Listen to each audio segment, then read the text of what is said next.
இதென்ன பிரமாதம். இன்னொரு சம்பவம் பண்றானுங்க கேளுங்க. அடுத்த ஸ்கிரிப்ட் விஜயோட டேபிள்ல ஒரு கிராஸ், ஒரு சிலுவை. இது ஒரு 4-5 நாளாவே நான் இதை கவனிச்சேன். ஒரு சிலுவை இருக்கு, அதை பத்தின ஒரு நியூஸை முதலா வந்து இந்த கலாட்டா மீடியா தான் கொண்டு வந்தாங்க. பாத்தீங்களா, முதல்வரோட டேபிளுக்கு கீழே சிலுவை இருக்கிறத அப்படின்னு ஆரம்பிச்சானுங்க. இப்போ வந்து பார்த்தா டிஎம்கேயோட செந்தில்குமார் அதை அழகா சுட்டி காட்டி ஒரு ட்வீட் போட்டிருக்காரு. 1968 அண்ணாதுரை வந்து அரசு அலுவலகங்களில் இருக்கக்கூடிய கடவுள் படங்களை படிப்படியாக அகற்றி விடுங்கள். ரொம்ப நாகரிகமாக சொல்லியிருக்காரு, அகற்றி விடுங்கள். நீங்க ஆர்ப்பாட்டம் இல்லாம அதை அகற்றுங்க, மற்றவங்களை பிறரை தூண்டாத முறையில் அகற்றுங்கள் அப்படின்னு அண்ணா ஒரு சுற்றறிக்கையை விட்டுருக்க. எவ்வளவு கண்ணியம் பாருங்க, எவ்வளவு பக்குவமா சொல்லியிருக்காரு பாருங்க. அரசு அலுவலகங்கள்ங்கிறது மதச்சார்பற்ற ஒரு இடம், மதச்சார்பற்ற அரசு, மதச்சார்பற்ற இடமா தான் இருக்கணும். அதுல எந்த கடவுள் படங்களையும் வைக்காதீங்க, ஒன்று அதை நாகரிகமா அப்புறப்படுத்திடுங்க அப்படின்றத யாரு சொல்லியிருக்கா? விஜயோட கொள்கை தலைவர் அறிஞர் அண்ணா, டிவிகேயோட கொள்கை தலைவர் அறிஞர் அண்ணா சொல்லியிருக்காரு. 1993 செல்வி ஜெயலலிதா அவர்கள் ஒரு அரசாணை வெளியிட்டு அரசு அலுவலகங்களில் சாமி படம் வைக்கிறது தொடர்பாக ஒரு எச்சரிக்கையை வந்து அரசாணையாகவே வெளியிடுறாங்க, வைக்கக்கூடாது அப்படின்ட்டு. அறிஞர் அண்ணாவாவது ஒரு சுற்றறிக்கைனா ஒரு அட்வைஸ் தான், அதை நீங்கள் பின்பற்றலாம், பின்பற்றாமலும் இருக்கலாம். ஆனால் ஜெயலலிதா சொன்னது என்னது? அரசாணை, கம்பல்சரி, யாருமே வந்து கடவுள் படங்களை வைக்கக்கூடாது அப்படி. அது நல்ல விஷயம்தான். அது இத்தனைக்கும் அம்மையார் ஜெயலலிதா வந்து தீவிர கடவுள் பக்தி உள்ளவங்க. அப்போ எப்பவுமே தன்னை வந்து ஒரு கடவுள் நம்பிக்கையாராக தீவிரமாக காட்டிக்கொள்ளக்கூடிய ஜெயலலிதா அம்மையார் இந்து மதத்தின் ஆதரவாளர் அப்படின்னு கூட புரிந்து கொள்ளப்பட்டவர். அயோத்தியில் ராமர் கோயிலுக்கு கரசேவை செய்வதற்கு ஆள் அனுப்புகிறதெல்லாம் ஒரு ஹிஸ்டரி இருக்கு. ஒன்று. ரெண்டாவது, மதமாற்ற தடை சட்டம் கூட அவங்க கொண்டு வந்தாங்க.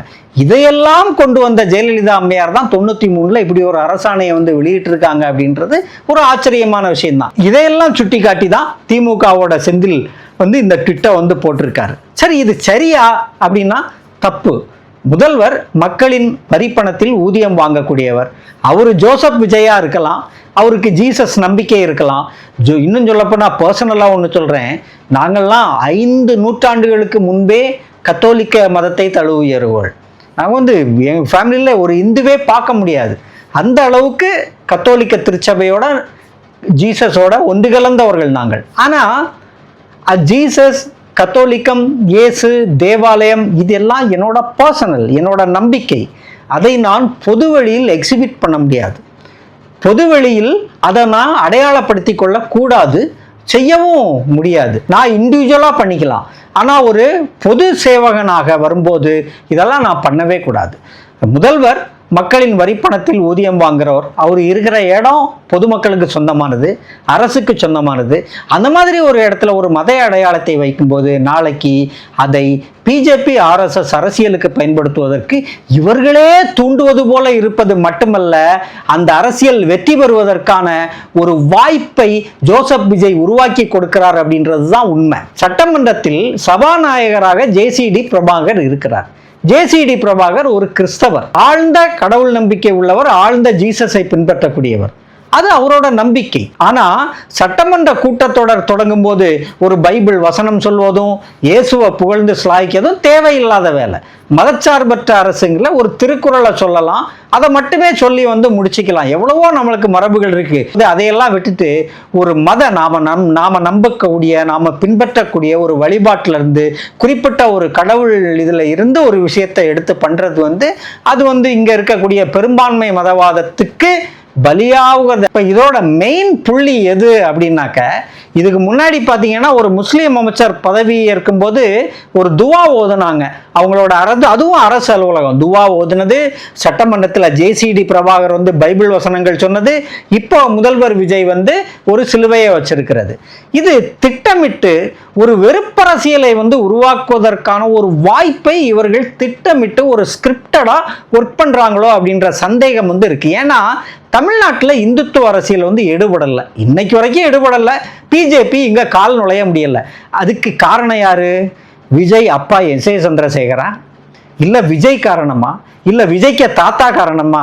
கிடையாது. எங்கள் முப்பாட்டன் பெரியார் காரணம், எங்களோட முன்னோடி கலைஞர் காரணம். ஸ்டாலின் காரணம், திமுக காரணம், அறிஞர் அண்ணா காரணம், இப்படி ஒரு நீண்ட வரலாறு இருக்கு. அவங்க தான் இந்த மண்ணை மதவாத ஆபத்திலிருந்து காப்பாற்றி வைத்திருக்கிறார்கள்.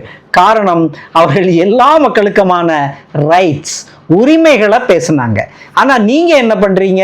ஒரு சிலுவையை வச்சு ஷோ காமிக்கிறீங்க. அப்போ அது யாரை உற்சாகப்படுத்தும்?